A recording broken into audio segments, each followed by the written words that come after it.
Esta es una reunión poco usual del Comité de Energía Nuclear y quiero, en nombre del CARA, agradecerles a todos por la invitación. Es una reunión que persigue un propósito poco inusual para las tareas normales del Comité. Es recordar a un diplomático de enorme calidad y que dio una enorme contribución al servicio exterior en sus 40 años de profesión. Es cierto que tenemos en el servicio exterior la suerte de tener un número importante de humanos, incluyendo uno de los oradores, el recuerdo de Adolfo Saracho. Sin embargo, el propósito de recordarlo a Adolfo es quizás incluso más allá de su propia figura. Adolfo Saracho fue un diplomático que durante 4 décadas desarrolló su actividad con una enorme responsabilidad. Era quizás el menos burócrata de todos los burócratas, e incluso en ocasiones el menos diplomático de los diplomáticos. Tenía características de trabajo bastante poco usuales, pero yo diría enormemente efectivas.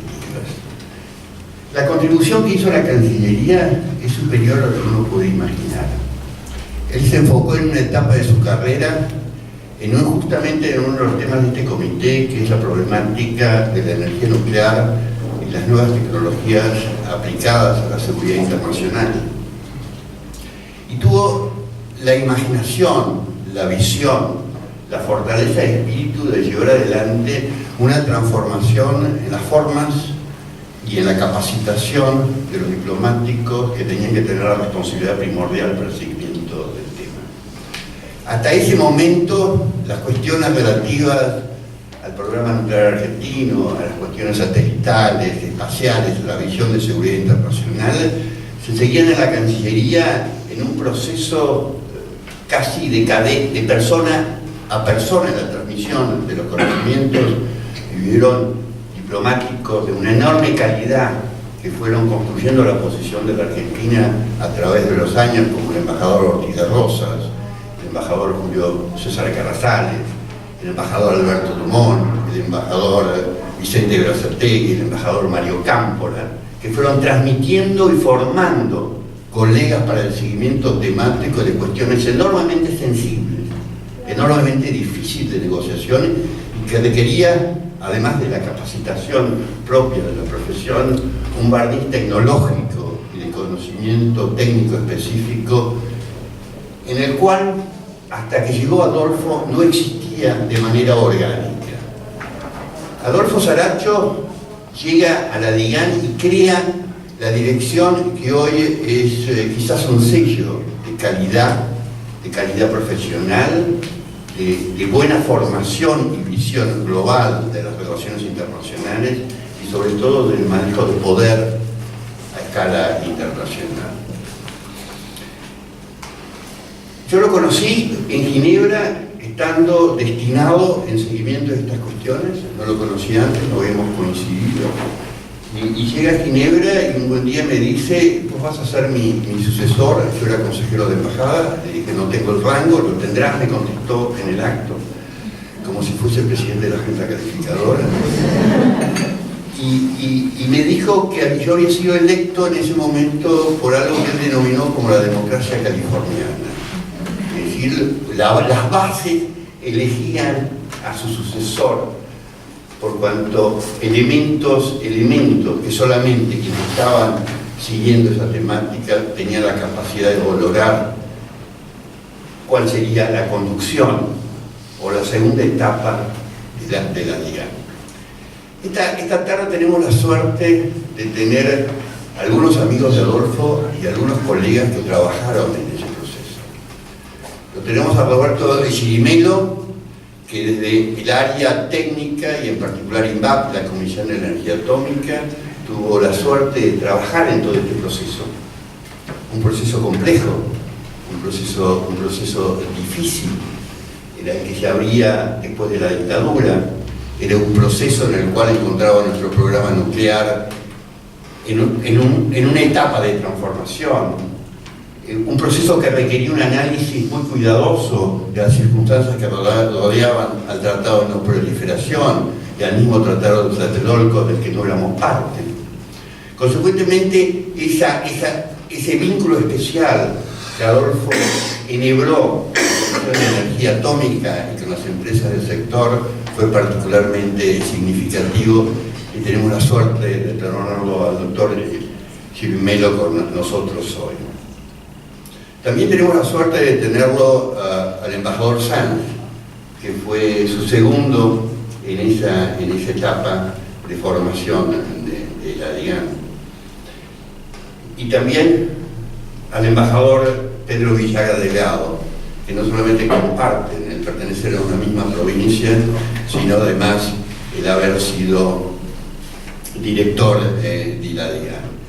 Así que yo quisiera empezar justamente con el testimonio del embajador Villagra en lo que es la significación de la DIAN y el rol que desempeñó el embajador Saracho al respecto.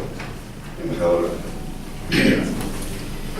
Bueno, muchas gracias. Yo voy a comenzar haciendo una pequeña semblanza a Adolfo y los tucumanos, como ya decía antes en la antesala. Creo que la Cancillería están faltando un poco más de tucumanos, en realidad, ciertamente del calibre de Adolfo Saracho, sin la menor duda. Creo que él era una especie de mentor de todas las generaciones jóvenes de tucumanos que íbamos llegando al servicio exterior, y yo lo conocí así cuando ingresé en el año 77 en la Cancillería, y después me tocó, lo conocí en Ginebra, porque una cosa que también hay que decir, a pesar que este sea el Comité de Asuntos Nucleares, Adolfo era una persona de una conducta y de convicciones muy fuertes. Entonces él, cuando le tocó estar en Ginebra, cuando empezaron los problemas con la dictadura, con derechos humanos, él prefirió volverse a la Argentina que continuar el cargo que tenía allá.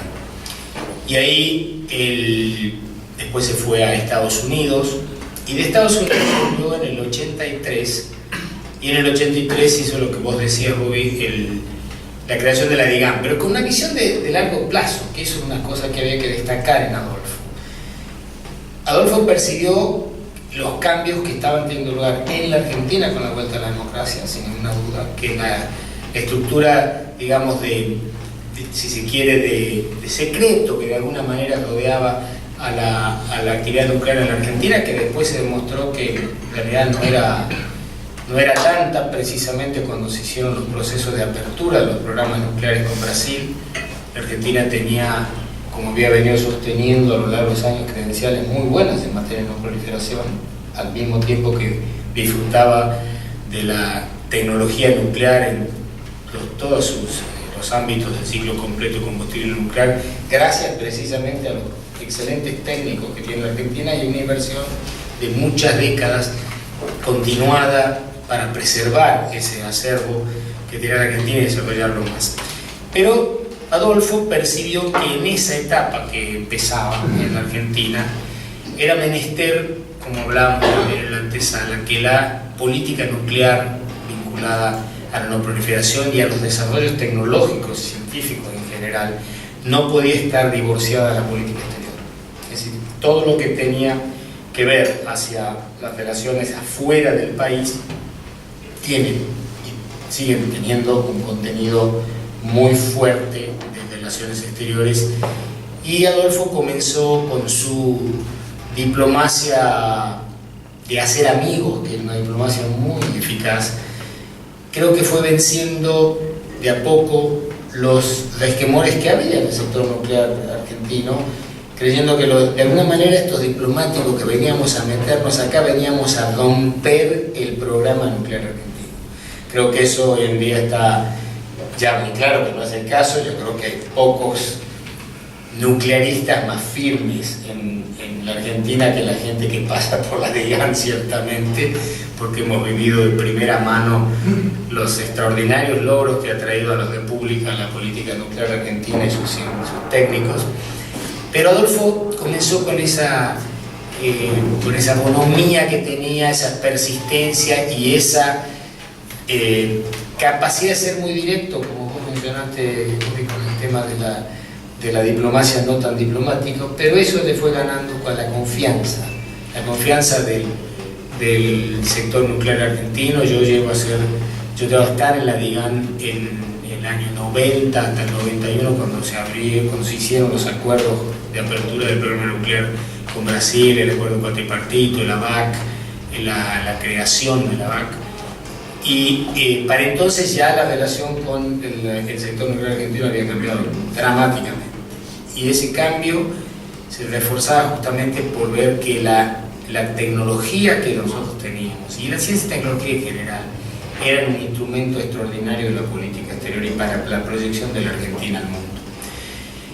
En ese proceso, Adolfo supo formar también los equipos a los que vos hacías referencia, Bobby, que por la única manera que tiene la Argentina de presentarse en el mundo no es solamente con la decisión, la visión, sino que además tiene que añadir la calidad profesional de los funcionarios que lo integran. Y en eso, sí, la calidad de los profesionales del servicio exterior que empezaron a trabajar juntos, formados desde prácticamente desde que eran terceros secretarios, porque la mayor parte de los que ingresaban a la DIGAN, Adolfo hizo una gran escuela de formación diplomática, no solamente en la cuestión de la proyección de la política exterior, sino también específicamente en la formación de cuadros técnicos de calidad en la Cancillería, especializados en estos temas. Y una cosa muy importante en la formación de Adolfo era un gran habilitador de las generaciones jóvenes, de los jóvenes más capaces. Habilitador en el sentido de dotarlos de responsabilidades importantes desde el comienzo, por supuesto supervisados a pesar de la diplomacia californiana, a la que confieso que cuando yo fui director de DIGAN no hice lugar. Es decir, yo soy muy bueno con Martín y otros trabajaron mucho conmigo. A mí me gusta mucho el brainstorming, el intercambio de ideas y todo, pero al final de cuentas el que toma la decisión es ese jefe, porque así debe ser.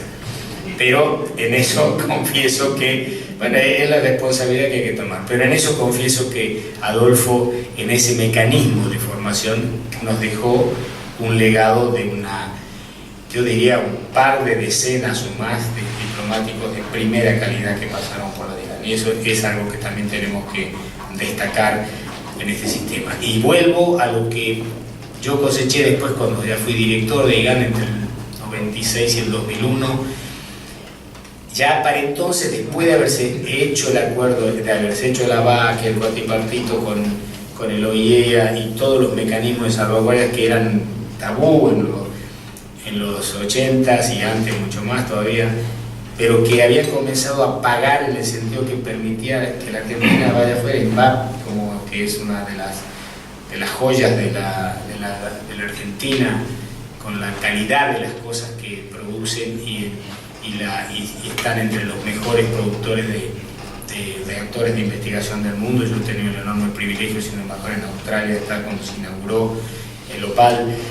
Esa simbiosis entre la Cancillería y el funcionamiento del sector nuclear y de otros sectores técnicos, con Colgado Baroto también en la CONAE, produjo lo que debería ser el desideratum de la estructura argentina hacia el exterior. Es decir, la diplomacia no colgada en alguna parte, en alguna de las molduras del Palacio San Martín, que hay que preservar esa moldura, y el Palacio San Martín también, por cierto, pero inserta en los mejores sectores, en los sectores de avanzada de la República que los tenemos y que efectivamente permitan proyectar todo lo mejor que tiene la Argentina. La Argentina tiene muchas cosas y podemos proyectar lo mejor, y esa es una de las que yo rescato de Adolfo.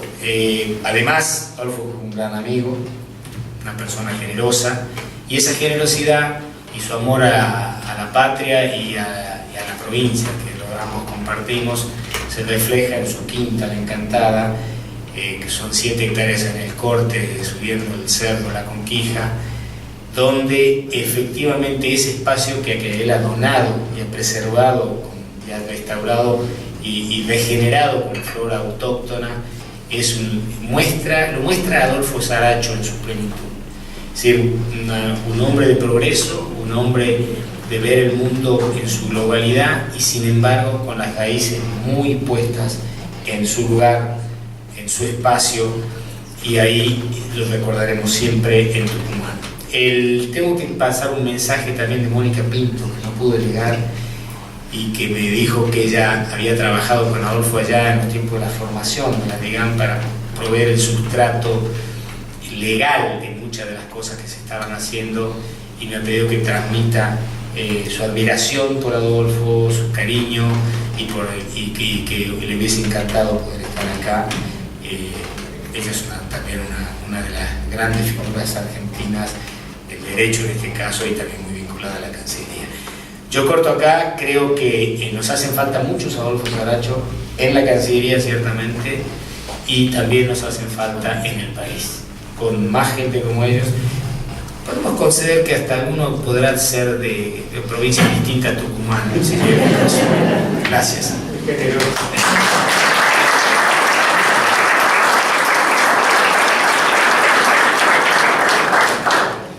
Gracias, Pedro. Entre los conceptos que compartió con nosotros el embajador Pedro Villagra Delgado, creo que es una de las simbiosis que produjo Adolfo entre la Cancillería y los sectores. Y fue tan profundo esa marca que años después yo tuve la suerte de integrar el directorio de la Comisión de Energía Atómica varios años, justamente como consecuencia de ese proceso, y Adolfo me reemplazó en el directorio. Lamentablemente esa práctica no continuó, porque yo creo que esa relación íntima de conducción entre ambos organismos es clave para el éxito de objetivos y propósitos. Esta tarde lo tenemos con nosotros a un técnico, a un hombre justamente del sector, justamente de los que nos miraban con cara extraña, sin saber bien qué eran estos señores que pretendían disputarles incluso en formación el conocimiento técnico. Roberto Girimelo es un hombre de INVAPI, de la Comisión de Energía Atómica, y buen amigo de todos. Roberto. Bueno, muchas gracias. Muchas gracias. Debo decir antes que estoy agradecido de la invitación, porque como han dicho, participé junto con algunos de los presentes aquí de una época fundacional de esta relación, y tuve que anotar algo porque a mí esto me lo dijeron el viernes, así que de esta presentación, así que tuve que anotar algunas cosas, porque como decíamos hace un rato, la memoria de corto plazo queda un poco restringida, así que yo me voy a referir a hechos que ocurrieron hace como 30 años, que fue cuando hemos tenido vínculo y esta parte fundacional. Obviamente voy a coincidir, obviamente nunca no hemos estado en contacto en esto, pero voy a coincidir previamente por la tarea que Adolfo Saracho tuvo en relación con la Comisión de Energía Atómica y con INVAP, y por el puente que tendió entre lo que llamamos la tarea diplomática que existía y lo que yo llamo la fría y gris tarea de los técnicos, que a veces era poco cordial y menos empática, digamos, que la que uno encuentra aquí. Como decía antes, yo voy a referir a hechos que ocurrieron hace más de 30 años, así que seguramente van a estar teñidos por un recuerdo subjetivo que uno tiene de lo vivido. Por suerte uno guarda lo mejor en general, y sobre todo por el respeto, la admiración y el afecto por un amigo, que así lo fue. Y como verán, esos hechos se justifican por sí mismos, a pesar que no están seguramente registrados en actas o de esos eventos que ocurrieron. En el año 84, que fue poco después de lo que mencionó aquí Pedro sobre el tema de la aparición de Adolfo Saracho en esta tarea, yo estaba a cargo en ese momento de la gerencia de tecnología del Centro Atómico Constituyente. Mario Malicotti, que está presente acá, era director de investigación y desarrollo. Juan Carlos Almagro, que está también por aquí, era gerente de plantas químicas en Ezeiza, y nos llega la idea, que aparece esta idea, que también fue mencionada por el embajador Villagrán, de Adolfo Saracho, de formar a sus muchachos en los conocimientos necesarios para que supieran, como se dice en el área de garantía de calidad in situ y de visu, de lo que hacíamos en Argentina en materia de tecnología nuclear y sus misterios de ese momento. También hicieron sus pasantías además en nuestras áreas, aquí en ese momento en Buenos Aires. Lo hicieron en Bariloche, en la planta de enriquecimiento de uranio del Canillero. Y esa fue una idea brillante. Realmente esa fue una de las primeras ideas brillantes que tuvo, porque luego sus muchachos, de los cuales hay algunos aquí presentes, tuvieron roles protagónicos en lo que fue primero la Dirección de Nucleares y Desarme, y luego que fue la DIGAM, en la Embajada y en el OIA en Viena, en otros destinos diplomáticos, como fueron mencionados, que fueron a lo largo del tiempo aportando conocimientos a la tarea que habíamos iniciado de proyectarnos al mundo, ¿no es cierto?, en proyectos que tuvieron mucho éxito, a los cuales me voy a referir seguramente. El ejemplo más destacado, ustedes saben, es actualmente, pero siempre hay alguien que representa eso, con el caso de Rafael Grossi, ¿no es cierto?, que está en una función que viene de esa época de formación. Seguramente hay muchos otros que han cumplido, como lo recordábamos hoy con algunos de ustedes al empezar esta reunión. Lo que se apoyó al proyecto de Argelia, que en ese momento también empezábamos a tener relación. Acá está también Juan Gilgervino, que fue uno de los que desde INVAP proyectaron todo lo que se hizo en Argelia. Luego lo que se hizo también en Egipto y en Australia, y también en otras funciones, como en el caso que a mí me tocó cumplir. Yo durante casi 10 años estuve en un grupo asesor que asesoraba al director general del OIEA, en ese momento era el Baradei, del cual fui presidente durante varios años, y en la cual estuvo también como embajadora Elsa Kelly, que nos ayudó realmente muchísimo a cumplir esa función. Pero vuelvo a insistir, eso ocurrió porque habíamos tenido ese contacto previo con la gente que se había formado en los conocimientos y se había de alguna manera desmitificado muchas de las cosas que hacíamos. Así que esa parte fue muy importante, porque fue fundacional para la relación que nosotros tuvimos. Por supuesto, todo ese grupo y los que vinieron después heredaron directa o indirectamente la impronta que Adolfo tuvo al tomar conocimiento directo de lo que hacíamos, para luego, con su capacidad y con un lenguaje, y con su propio lenguaje, poder defender nuestras posiciones y virtudes. Voy a contar un par de hechos, simplemente como son anecdóticos, pero marcan eso que circunstancialmente nosotros no habíamos hablado antes, la característica que tenía Adolfo como persona pujante, ¿no? En marzo del año 85 compartimos con Adolfo, él era el jefe de la delegación, y otros colegas de CONEA y INVAP, no éramos más de 4, una misión a China para negociar un acuerdo nuclear. Recuerdo que los chinos en ese momento estaban, aunque parezca mentira hoy, pero estaban retomando la actividad del desarrollo nuclear civil después de una moratoria de por lo menos 1 o 2 décadas. Recuerdo que sus laboratorios parecían los del Lavoisier, tenían pisos de madera, de parquet, tenían las mesas de los laboratorios eran de azulejos. Realmente nos llamó la atención. Fue una experiencia inolvidable, ¿no? Como se dijo acá, Adolfo era decidido, pujante y avasallador. Y cuando ponía la mira en el objetivo, lo llegaba adelante sin mirar a los costados, iba para adelante. Seguramente por ello también, pienso, se habrá ganado también algunos críticos, ¿no? En Pekín había un agregado de negocios en ese momento a cargo de la Embajada de Argentina. Y creo que después de esa semana trabajando con Adolfo de haber pedido varias semanas de vacaciones. La diferencia de hora y sobre todo la parsimonia de los chinos en elaborar las propuestas nos ponía verdes, porque realmente era muy difícil la conversación.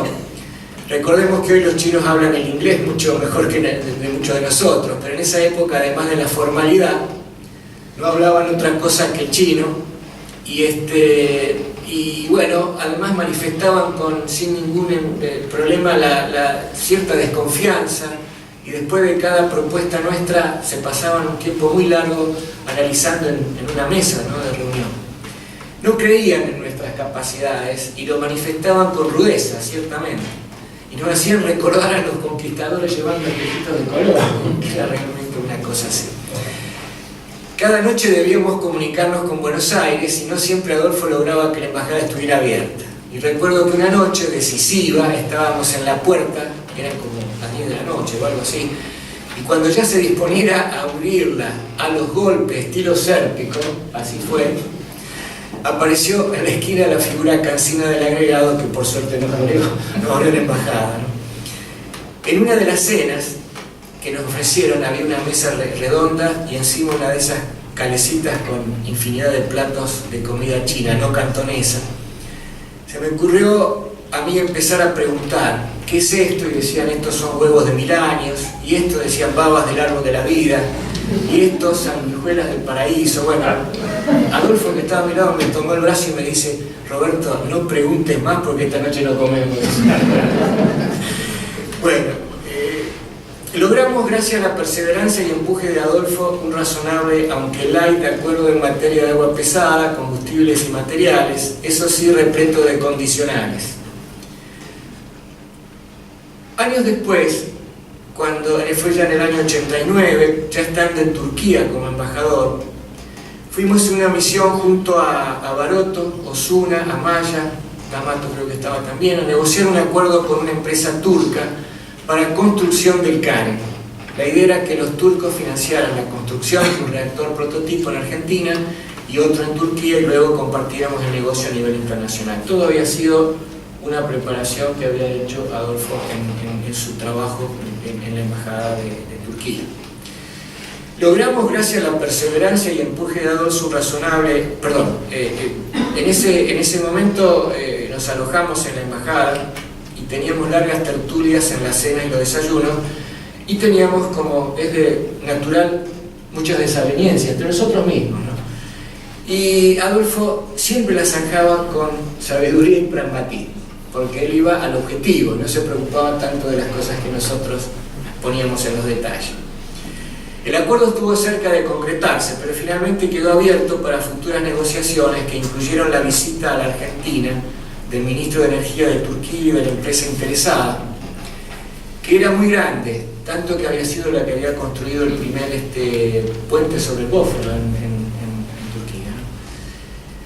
En esa misión pudimos comprobar la capacidad de Adolfo de manejar las situaciones difíciles con una técnica que a mí por lo menos me sirvió mucho, que era tirar hasta el límite y aflojar antes que la cuerda se rompiera.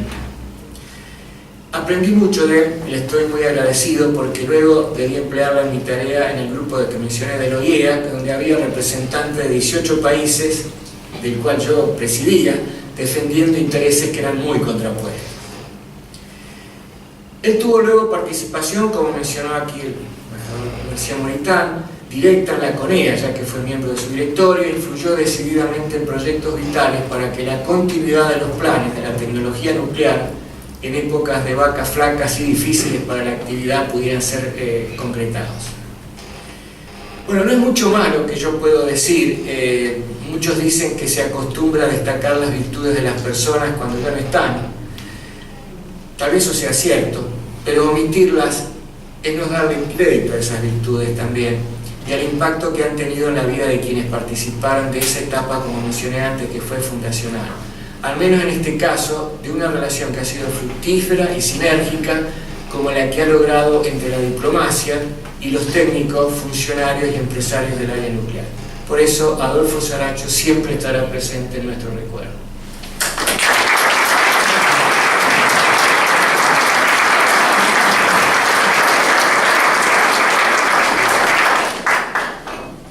Gracias, Roberto. Creo que somos conscientes de que Roberto Cirimero ha destacado un elemento central de la personalidad de Adolfo, que fue la perseverancia. Ese elemento que, junto con lo que señalaba Pedro, esa visión de cómo giraba el mundo, lo llevó a una orientación y a llevar a la Cancillería hacia una visión de futuro, preparándose quizás una década antes que el proceso con Brasil empezara.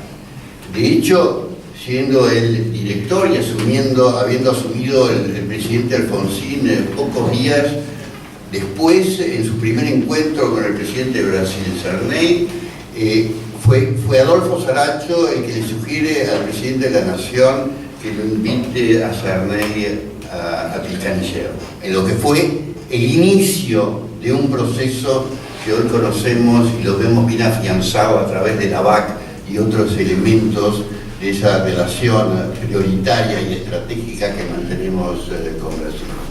Fue en alguna forma Adolfo el padre que una década antes llegó a la Cancillería a estudiar y a prepararse y a prepararnos el programa nuclear al proceso de transformación que se dio sobre los 90, incluso con la incorporación al TLP y la adhesión al Tlatelolco.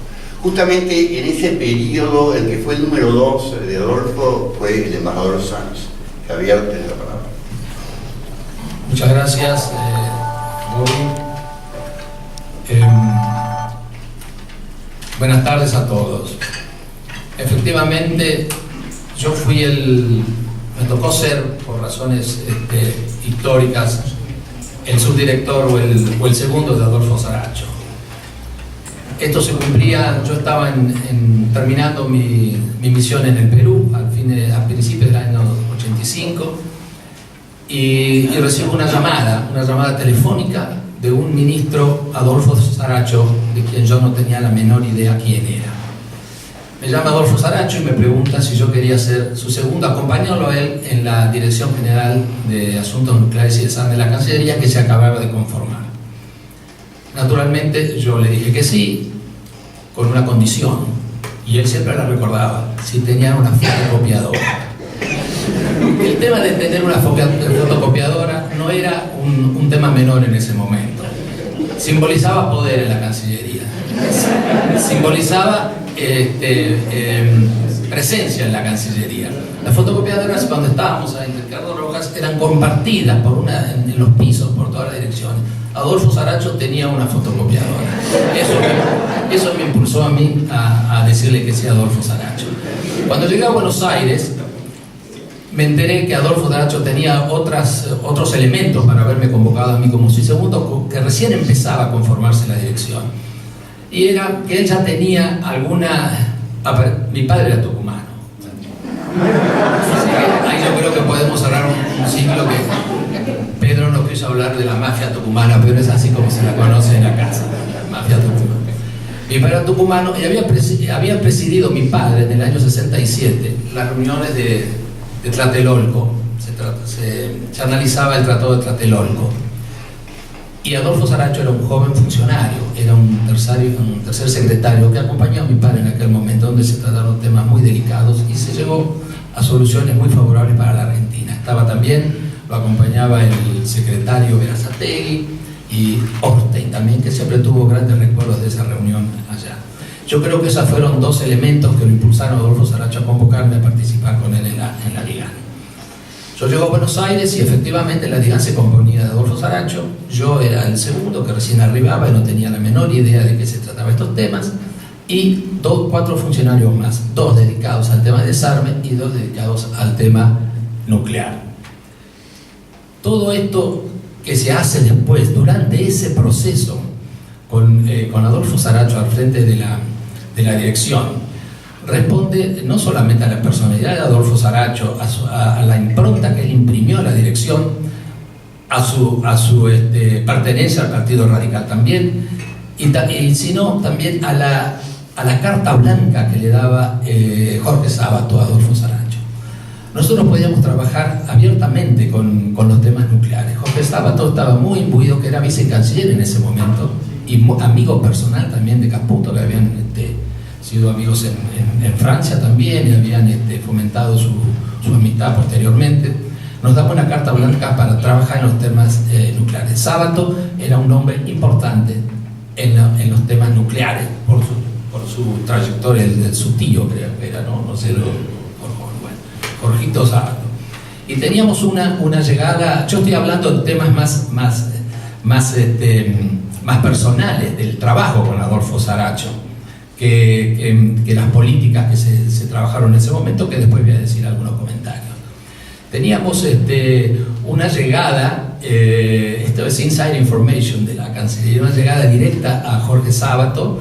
Jorge Sábato tenía armado su equipo de profesionales, que estaba su jefe de gabinete, el primero creo que era Evo Vidalton, después fue Gustavo Urrutia, pero nosotros no teníamos que pasar a través del jefe de gabinete, como es la costumbre de Cancillería, para pedir una audiencia con un subsecretario, secretario de la vicecanciller, siempre hay que pasar a través de un filtro. Nosotros pasábamos a través de Santos Dumont, que era la secretaria de Jorge Sábato, y decíamos que queríamos hablar con el vicecanciller sobre un tema determinado, y nos recibía automáticamente. Esto a nosotros nos daba, a la Dirección de Asuntos Nucleares, un aura especial dentro de la Cancillería. Y éramos considerados como los diganistas, los famosos diganistas, porque teníamos mucha movilidad dentro de la Cancillería. Pero Adolfo Saracho no solamente cultivaba las relaciones dentro de la Cancillería, que nos mandaba, me acuerdo, a recorrer los pasillos y las direcciones para hacernos amigos del resto de la Cancillería y que concurran a vernos a nosotros, etc. Y tenía una frase que decía: los amigos y benefactores de la dirección. Amigos y benefactores eran todos, eran mucha gente que él conocía fuera de la Cancillería, y los convocaba para charlar de mil cosas. Tenía como además una especie de una dirección de prensa al costado de la dirección de prensa de Cancillería, y venían periodistas, venía Daniel Santoro seguido, venía Martín Granowski, Guareschi, venían diplomáticos, venía Mónica Pinto permanentemente, estaba muy involucrada en el tema Tlatelolco, con las reservas, etc. Y naturalmente venían también de la UCD, me acuerdo. Esto hay que tenerlo en el marco del momento que se estaba trabajando. Argentina estaba con las manos libres, Argentina no estaba comprometida con nada, ni contra Tlatelolco, ni contra NP, ni nada. Hacía 2 años que Castro Madero había anunciado que Argentina ya tenía la tecnología para enriquecer uranio. Entonces era un tema muy complicado. Argentina estaba en un índice internacional, estaba acompañada por Pakistán, por la India, por Brasil también en ese momento. Eran temas situaciones muy complicadas para nosotros. Y bueno, y Adolfo Saracho pudo ampliar digamos, espectro de amistades para convencer, digamos, porque éramos nucleares y desarme, que era un tema que tampoco los diplomáticos extranjeros entendían bien. ¿Cómo podía ser que esté una dirección que esté abocada al tema nuclear? El tema nuclear en ese momento a Argentina es bomba. En ese momento Argentina produce, enriquece uranio. Argentina es un país peligroso, no está controlada por nadie, acaba de terminar una guerra y Argentina está con las manos libres para enriquecer uranio. Y ahí me acuerdo, bueno, hay dos cosas que no las puedo contar acá porque sería muy peligroso, pero con Horacio, con Adolfo hicimos cosas muy divertidas también en esa época. Y por supuesto el tema ya con respecto a la formación de la dirección, era una obsesión de Adolfo formar a los funcionarios jóvenes. Adolfo no quería incorporar a la dirección funcionarios que viniesen del exterior. Tomaba siempre funcionarios que acababan de salir del Instituto de Servicio Exterior y los mandaba a hacer estallos o pasantías en Bariloche, en Ipapo, a donde fuese. Tenían que ir y volver después y presentar un examen ante Adolfo y ante mí también sobre lo que habían aprendido sobre los temas nucleares, que era una ciencia infusa. Iban a Bariloche, a Pilcanillero, etc. Entonces, todos estos personajes que se acercaban a la dirección, me acuerdo muy bien de uno, que era el agregado científico de la embajada norteamericana, llamaba Tilney. No sé si usted no te acuerdas de él. Bueno, era un personaje simpático. Adolfo inclusive lo llevaba a la escondida, a la encantada, porque cada vez que había alguien que estaba medio díscolo, siempre tenía que ir a parar a Tucumán y Adolfo ahí lo trabajaba, etc. Pero hay una anécdota muy simpática. Tini estaba obsesionado con ir a Pilcanillero. Él quería ir a Pilcanillero, quería conocer las instalaciones de Pilcanillero. La gente de la Comisión de Energía Atómica y de INVAP finalmente aceptaron llevarlo a Pilcanillero. Llega a Bariloche y le preparan la ida a Pilcanillero, que es una ruta de barro, no sé si de tierra, no sé si hoy será igual. ¿Qué ocurre? En el medio del camino, o casualidad, hay un árbol caído en el medio estratégicamente para que no puedan seguir los autos. Tilney nunca pudo llegar a Pilcanillero, nunca lo vio. Y esas eran las cosas que trabajábamos con INVAP y la CONEA. Fue muy interesante el proceso que ya acá lo han mencionado, cómo de a poco la Cancillería pudo ir relacionándose con los técnicos de INVAP y de CONEA. Había mucha suspicacia con respecto a la Cancillería. Los temas nucleares eran manejados históricamente por la CONEA, por la Armada, básicamente, el Almirante Kirchner, Castro Madero, y de repente irrumpía una institución nueva para querer manejar los temas internacionales vinculados al tema nuclear. Y era la Cancillería con Adolfo a la cabeza y empezando de a poco y con el apoyo naturalmente de Sábato, si no, no hubiésemos podido, creo, avanzar tan rápidamente en eso, hasta que todas estas suspicacias se fueron diluyendo de a poco, y como mencionó acá García Moritán, yo creo que el tema importante, si quiere sacar, más allá de la personalidad de Adolfo Saracho, que era una persona que quería no solamente formar cuadros, sino hacer una familia de sus funcionarios. Yo creo que hizo la familia que no tuvo con sus funcionarios. Y a lo largo de los años él siguió contactándose con sus funcionarios, a pesar de que muchos de ellos, en el caso mío, yo ya estaba alejado de los temas nucleares por razones de los traslados, qué sé yo, siempre se siguió contactando, hasta prácticamente su muerte. Me seguía mandando fotos de su jardín. Entonces, florecían sus balcones. Ahora, acá en la que vivía al frente mío, en la calle Juncal, y me mandaba flores. Siempre estuvo en contacto con todos nosotros, Adolfo Saracho. Esa fue la familia que no tuvo, los diranitas que estuvieron por todo el mundo. Yo creo que algo muy importante, más allá del tema de las exportaciones nucleares que podría hacer la Argentina y de todos los temas que se trabajaron en ese momento, un tema muy importante es el que acaba de mencionar García Moritán. El tema de la relación con Brasil. Era un tema en ese momento muy importante, la relación nuclear con Brasil. Yo no digo que usar una exageración, estaba hipotecada a través del tema nuclear, como estuvo en los 80 con la famosa cota. El tema nuclear fue en su momento un tema muy delicado en la relación con Brasil. La reunión de Foz de Iguazú abrió una brecha, y la invitación que se produjo después a Pilcanillero, a Sarney, fue definitiva. Y me acuerdo bien cuando fuimos a Pilcanillero y se estaba trabajando sobre la posibilidad de mover la capital, la Viedma de Carne de Patagones. Hicimos una recorrida ahí, que el que era el jefe de ceremonia en ese momento, que nos iba demostrando, era el actual canciller, Jorge Forí, que nos decía, bueno, acá va a estar esto.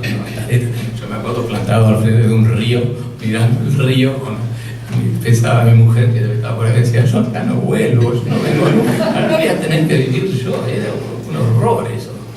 Pero bueno, y después, naturalmente, ahí eso fue el inicio de un breakthrough con Brasil en muchos temas, y se abrió después a la VAC y todo lo que acaban de comentar acá. Bueno, yo quiero cerrar solamente mencionando que la experiencia que tuve yo y que tuvimos todos los diganitas con Adolfo Saracho fue una experiencia muy importante para nosotros, para nuestras vidas. Adolfo Saracho dejó una marca en Cancillería y una marca que siguió de alguna manera los siguientes directores y funcionarios que trabajaron en la DIGAN. No sé hoy día si la aureola que en algún momento enmarcó a la DIGAN persiste todavía. Pero repito, todas estas cosas ocurrieron hace 35 años, en un momento muy distinto. Argentina estaba en una posición muy distinta a la que después estuvo a partir del gobierno del presidente Menem, y Adolfo Saracho peleó a brazo partido con todo eso. Quiero rescatar también la colaboración que tuvimos con toda la gente de la CONIER. Yo tengo acá, hoy venía escribiendo a ver algunos nombres de todos los que me acuerdo, que era Abel González, Mariscotti, Osuna siempre se iba con una valijita, no sabíamos si traía uranio, plutonio, qué sé yo, venía Osuna. El Capitán Orten, gran amigo nuestro, Dan Benninson, Paisa Campán, luchador, Miguel Estrada, Santos, D'Amato, Almagro, que está acá presente, Radichela, Cosentino, que nos venía a hablar de su historia como jesuita, en fin, Martínez Fabini, en fin, no quería mencionar nada más porque fueron para nosotros un gran ejemplo, y nos permitieron a nosotros generosamente introducirnos en este mundo infuso que era el tema nuclear. Nada más, y agradezco que me hayan incorporado a este panel y bueno, que hayan tenido la feliz iniciativa de hacer un homenaje a Adolfo Saracho, a quien todos queremos y extrañamos. Muchas gracias.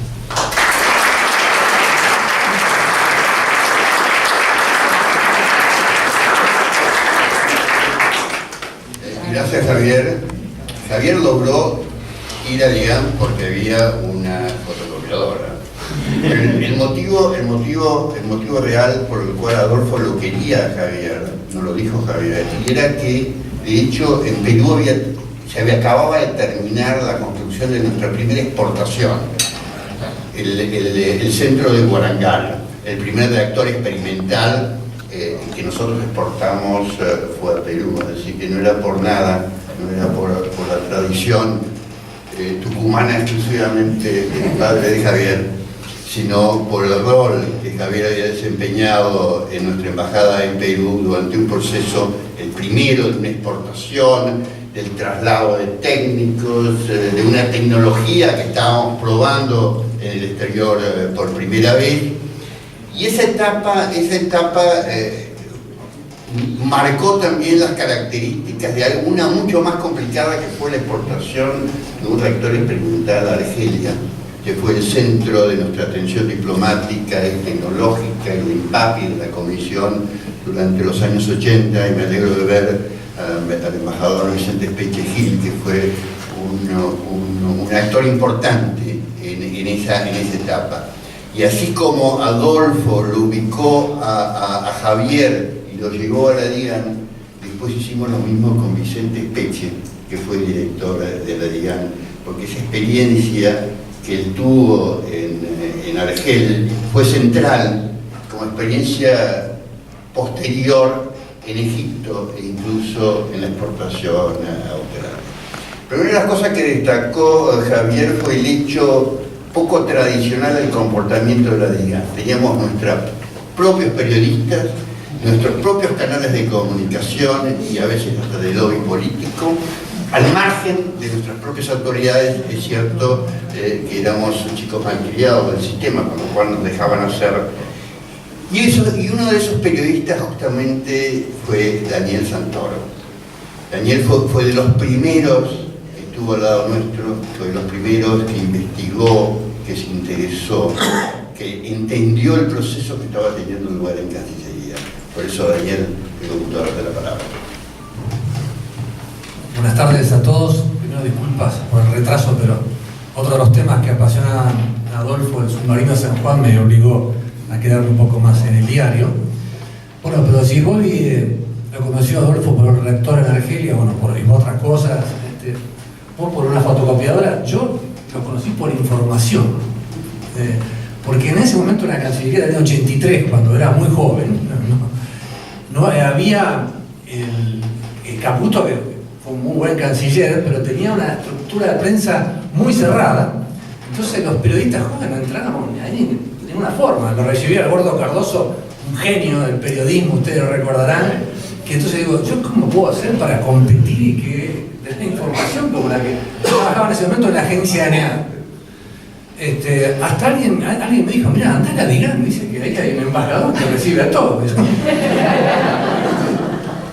Yo estaba en una agencia ANEA, una agencia chiquitita, y los grandes monstruos del periodismo tenían información realmente, bueno, golpeé la puerta y me recibió este tucumano, no me dijo culiadito en el primer, tardamos varias semanas, pero me abrió un mundo a mí, realmente yo soy parte de la hermandad de Adolfo, que hay muchos que no solamente hemos sido una relación periodista, diplomático, como una fuente profesional, sino mucho más que eso, y ahí pude, entonces pasé a ser parte de este grupo que tuvimos, de este grupo de periodistas, con Martín Granowski, Guareschi y demás, que descubrimos que la diplomacia no era solamente la negociación política y los acuerdos comerciales, ¿no? Y me obligó a entender de cosas que para mí era chino básico, ¿no? Porque me ponía, vos era subdirector, pero con Grossi, con todos los demás que eran más jóvenes, y me explicaban, tenés que entender, Danielito, qué diferencia hay entre un misil y un cohete, un vector, y yo tenía que estar ahí, yo quería información, quería noticias, pero no, primero tenía que aprender qué era eso, qué era agua pesada, qué era el uranio, todas esas cosas que en ese momento nos parecía un poquito, ¿para qué todo esto? Pero con el pasar de los años, digamos, soy uno de los pocos periodistas que puedo interpretar, ¿no? Cuando discutimos ahora del submarino, y algunos dicen un submarino nuclear, yo lo sé porque me lo explicaron en la Liganita, ahí en forma clandestina, sin que los asesores directos de Caputo nos vieran, nos recibían y nos explicaban todas esas cosas, así que es una lástima que no, los periodistas, ustedes saben, manejamos un mar de conocimiento, ¿no? Como decía Borges, ¿no? Periodistas de 10 centímetros de profundidad. Necesitamos que nos expliquen cosas, y eso a mí me abrió la cabeza muchísimo con otro grupo de periodistas con el cual ahora por ahí estamos, por esta maldita grieta estamos distanciados, pero que nos puso en nuestra mochila un conocimiento que nos sirvió para toda la vida profesional, incluso ya en el tema de no solamente el on the record, el off the record, sino que cuando hay una cuestión nacional de por medio, ¿no? Una cuestión de seguridad. Entonces, una vez Adolfo me llamó y me dice, tenemos un gran problema con Brasil, hermanito, ¿no? Cuando nos decía hermanito, algo nos iba a pedir, que era... Esto lo voy a contar porque estamos acá entre amigos y diplomáticos, y aparte es un off the record que pasó hace mucho tiempo. Dice, yo sospecho que los brasileños están por probar una bomba en la mina de Cachimbo, dice. Y eso arruinaba todos los planes y todo lo que había. ¿Y yo qué tengo que ver en todo eso? Pues, necesito que publiqué, culiadito, que la diplomacia argentina está preocupada por ese proyecto de las minas de Cachimbo. Dice, bueno, me explicó que había realmente una cuestión nacional que era mucho más fuerte que la primicia periodística y lo demás. Yo lo publiqué y se armó un despelote. Y eso que estaba en la agencia ANEA, no estaba en Clarín y demás, claro, yo no me había dado cuenta que también los periodistas a veces contribuimos en estas cosas que es una cuestión de Estado, ¿no? Y también le preguntaba sobre el Cóndor 2 en esa época, ¿no? Adolfo, contame, Adolfo, ¿qué es esto? No, es un vector de tiro vertical, que esto, que el otro. Pero mirá que hay versiones que dicen que no, es un verso. Hace 10 años más o menos atrás se desclasificaron los documentos del misil Cóndor 2, misil realmente, y veo el archivo de todas las cosas documentadas, veo informe secreto del embajador Adolfo Saracho. El misil Cóndor 2 fue construido con apoyo de la empresa alemana X, y además tuvieron aporte del combustible líquido que lo hizo un ingeniero. Sabía todo. Siempre digo, él ahí primó obviamente su carácter diplomático sobre lo que era para mí una ansiedad por tener una primicia, ¿no? Pero yo creo, insisto, que todos formamos parte de la hermandad Adolfo Saracho de una forma u otra. Bueno, yo les adelanto, aprovecho este privilegio que me dieron para anunciarles que un grupo de amigos hemos sido nombrados por Adolfo como directores de la Fundación Adolfo Saracho. Ahí está Darío Magallanes. Darío, levanta la mano, por favor. Así que la idea va a ser seguir con el pensamiento de Adolfo, buscando llevar estos debates de política exterior, la defensa del medio ambiente a través de esa institución que tenemos el compromiso de crear en un ambiente completamente libre de una democracia californiana, como decía Adolfo, que yo terminé de conocer la dimensión de Adolfo, que siempre me quería invitar a Tucumán. Y yo digo, ¿qué voy a ir a Tucumán con el calor que hace en las vacaciones de verano? Pero tenés que venir, hermanito, Bueno, finalmente fui, y realmente poner un pie en la Encantada, ¿no? Era el relax, conocer un ambiente donde no había televisores, cosa que cuando fui con mis hijos era desesperación, pero esto pasó lo mismo, ¿no? Pero a las 24 horas mis hijos andaban por ahí clasificando insectos y mirando flores y todo este tipo de cosas y demás. Aparte, a los sábados a la tarde, Adolfo, porque él estaba en la planta baja, nosotros estábamos arriba, los invitados, yo veía que había una fila de personas esperando para hablar. Estaba Adolfo en una mesita y los recibía a todos tomando ahí un té y un café, y le recomendaba a jóvenes que estudiaran diplomacia, que estudiaran la policía y demás. Él tenía una influencia que no era solamente el diplomático que se dedica a su trabajo, a su expediente y demás. Eso realmente me asombró. Me asombró también, estoy respetando el pensamiento, las creencias de cada uno, pero una vez en la Encantada, los vecinos de él, que eran unos sacerdotes católicos, habían puesto una cruz de hierro enorme, feísima. No sé si alguien, por ahí veo parte de la familia, que era realmente la estética que tenía ese lugar con esa cruz. Y bueno, por esto de los árboles que se caen y las fotocopiadoras que aparecen, un día alguien se aflojaron algunos cables extensores. Se cayó la cruz y ese lugar vuelve a tener la mística que realmente tenía. Así que son cosas para recordarlo. Y yo le quiero recordar de esta forma, ustedes obviamente son los expertos en política exterior y demás, porque yo también tuve el privilegio de compartir la fiesta de 80 años de Adolfo, cuando él realmente estaba en una situación terminal. Y para mí son esas cosas límites que tienen que ver con la personalidad de una persona, ¿no? Porque conozco mucha gente que se pone a llorar, que se encierra, pero Adolfo, ¿está seguro? Sí, yo debe ser una fiesta. Hizo una fiesta en ese lugar magnífico, con la mejor comida, una orquesta de jazz, porque cuando pasó por la Nueva Orleans había traído amigos, escritores, toda la cultura francesa de ahí, de jazz. Y después descubrimos los amigos que esa noche él tomaba morfina para poder estar despierto y atento con nosotros y demostrarnos el valor de la vida, ¿no?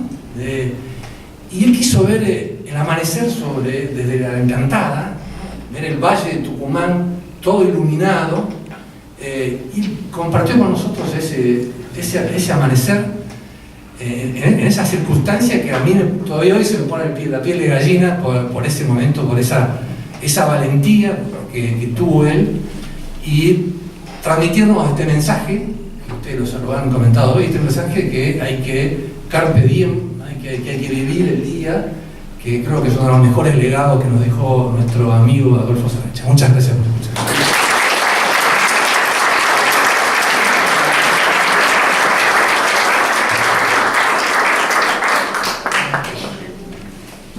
Gracias Daniel por los recuerdos.